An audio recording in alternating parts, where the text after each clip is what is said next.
रूस यूक्रेन युद्ध लगभग 2 साल से जारी है और इतने लंबे समय से जारी युद्ध के खत्म होने की अभी भी कोई उम्मीद नहीं दिख रही है। दिन के हिसाब से जोड़े तो इन दोनों देशों का युद्ध अपने 660वें दिन में प्रवेश कर गया है। हर रोज युद्ध की कोई ना कोई खबर कभी दहलाती है तो कभी डराती है। फिलहाल के परिवेश में रूस यूक्रेन पर हावी नजर आ रहा है। इस युद्ध को लेकर जो ताजा खबर है वो है रूस के हमले को लेकर, जिसमें जान और माल दोनों का नुकसान हुआ है।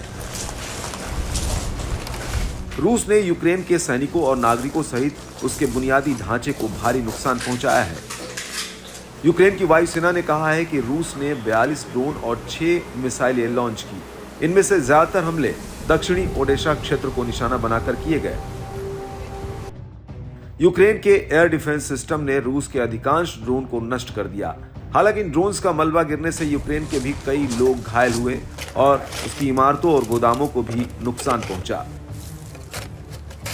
उधर यूक्रेनी वायुसेना का दावा है कि उन्होंने रूसी मिसाइलों को यूक्रेन की राजधानी कीव क्षेत्र में मार गिराया।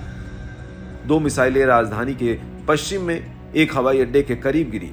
कीव के एक क्षेत्रीय गवर्नर ने बताया कि इन मिसाइलों के गिरने से न तो कोई हताहत हुआ और न ही बुनियादी ढांचे को कोई नुकसान पहुंचा।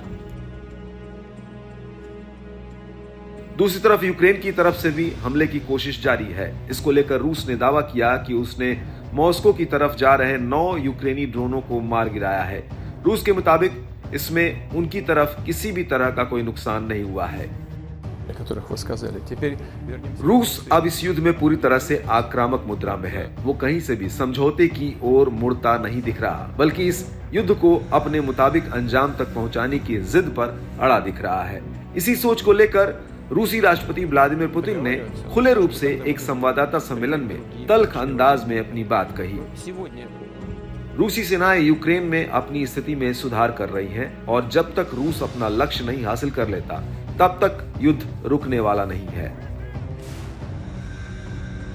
जैसे जैसे वक्त बीतता जा रहा है, रूस के हमलों में तेजी आती जा रही है। इन दोनों देशों के बीच युद्ध में रूस जहां आर्थिक और सैन्य ताकत में मजबूत है, वहीं यूक्रेन इन दोनों जरूरतों के लिए अमेरिका जैसे पश्चिमी देशों और नेटो के मदद के भरोसे है।